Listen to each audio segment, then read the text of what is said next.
How you doing, everybody? Greetings and welcome to 8-Bit's Basement Gaming Base, where today we're going to celebrate a little bit of Star Wars, because you may or may not know that May the 4th has just passed.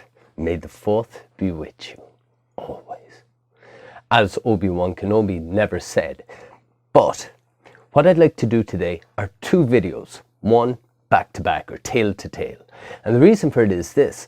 Just last May the 4th, which is now a couple of days ago, a new game was released for the good old Commodore 64. The Empire Strikes Back. It's a remake of a game that was only ever released on the Atari 2600 and also the Intellivision. And I just happen to have an original copy of it for the old Atari 2600. So what I thought we'd do is we will have a little look at it on the Atari 2600, and what we'll do then is in another video, which should be along about 10 minutes after this one is published, we'll have a look at the all new version for the old Commodore 64. So that's what today is all about. So just to set the scene for those of you who do not know the Star Wars movies, in The Empire Strikes Back, Episode 5, which was the second of the original trilogy that was released back in 1980, we find that the rebels are stuck on the frozen planet Hoth, where they have their rebel base. And the bad guys, the Empire with Darth Vader and all them, are searching for him. So we find Luke Skywalker searching around in the snow with a pair of kind of oversized binoculars on top of the back of kind of a tauntaun thing that looks a bit like a kangaroo. And he finds an Imperial probe droid. And he's talking to Han Solo on his walkie-talkie thing, and he says, yeah, I found a probe droid and I kind of shot him and it blew up and whatever. Anyway, so he gets captured by a beast and we don't know what the heck it is. And back on Echo Base, which is where all the rebels are, Han Solo is like, where's Luke? Has anybody seen Luke? Where the hell is Luke? And everyone's like, no, I didn't see him. And he's like, but Luke is out there, we got to save him. And they're all like, oh, close the blast doors because it's getting cold. And Han is like, no, I'm going to get Luke. And then they're like, you'll freeze before your tauntaun reaches the first marker. And he's like, well, then I'll see you in hell. Whatever that means. And then he goes out and he's looking for Luke. Meanwhile, Luke is after being captured by a wampa. It's a wampa, isn't it? Yeah. It's like a big kind of a Bigfoot type thing, big hairy, gigantic thing. And it depends on which version you're looking at. If you're looking at the new version that came out in, was it 95, was it? If you're looking at that, you see it. You see it and it's eating a yolk and then it goes, oh! And then Luke is like, oh! And if you're looking at the old version, Luke is just like hanging upside down in the cave and he's kind of stuck and we don't know why. And then he sees on the ground, out of his reach, his lightsaber, and it's the only way he can save himself.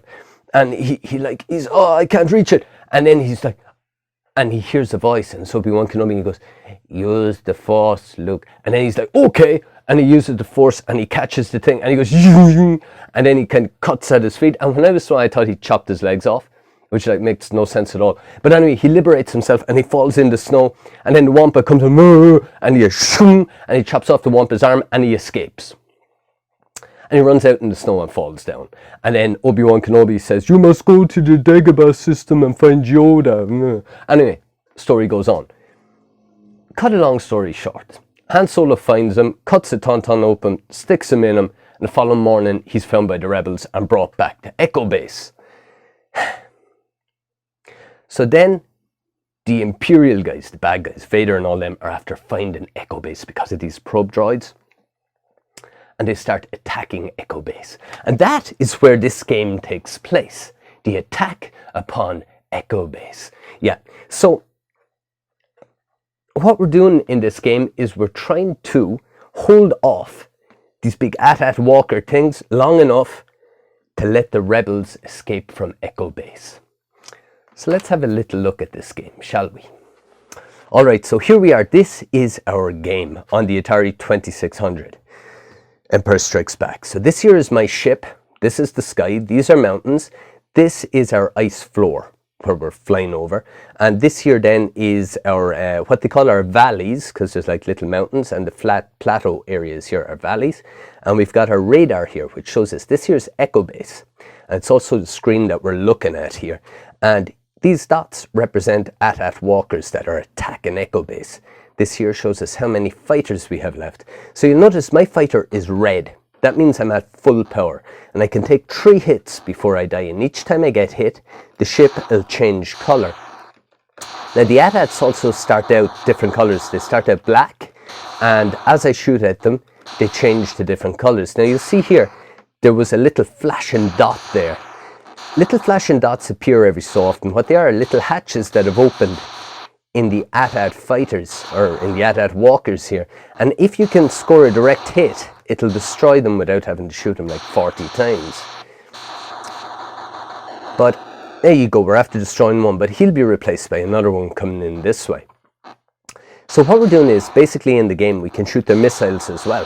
What we're doing is, we're trying to stop these guys from hitting Echo Base. You'll see there, I hit one of the little hatches that was open, one of the little yellow dots, and it got destroyed instantly.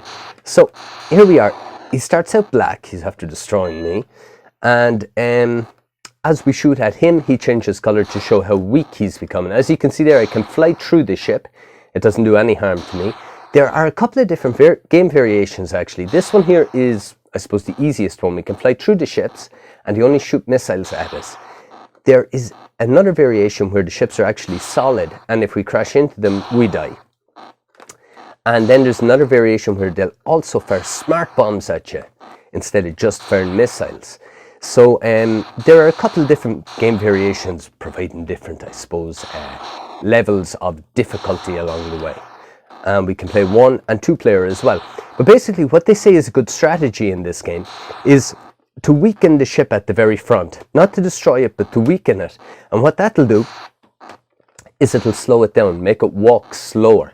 And apparently that will actually have an impact on all the walkers behind as well, because it's a bit like a herd of buffalo. They only go at the speed of the slowest one. So that's one way of doing it.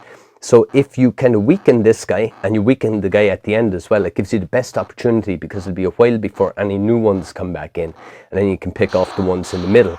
But one of the big criticisms about this game was that there is no real way you can win it, because true to the film, what you're doing is you are trying to protect Echo Base the time that the rebels are trying to escape. So that's all that they did in the actual movie. Oh, here we are. That sound means I'm about to die. If I can land here, my ship should auto repair, but no, it won't. It means that this guy is very close to the base. That's what it means. I need to destroy him before he takes over the base. Okay, so we'll see if we can. There we go. I see, so we're out of danger.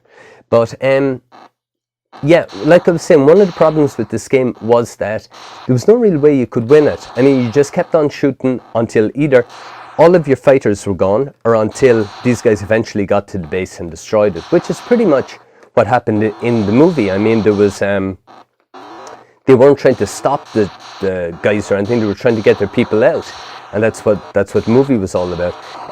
Yeah, so this is the game. Actually, it is a good little game. I bought this one a little while ago because I found it quite cheap on eBay, along with 1 or 2 other Star Wars games for the Atari, and that was the reason I picked it up. This was a game that I really wanted to have when I was younger. I remember seeing ads for it in comic books and magazines and all that kind of stuff.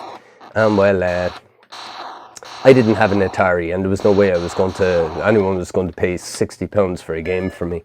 But there you go. This is pretty much the Atari 2600 version of this game, and it's a fun little affair. It's a simple little affair, but it really captures the whole energy of the whole Star Wars thing, you know.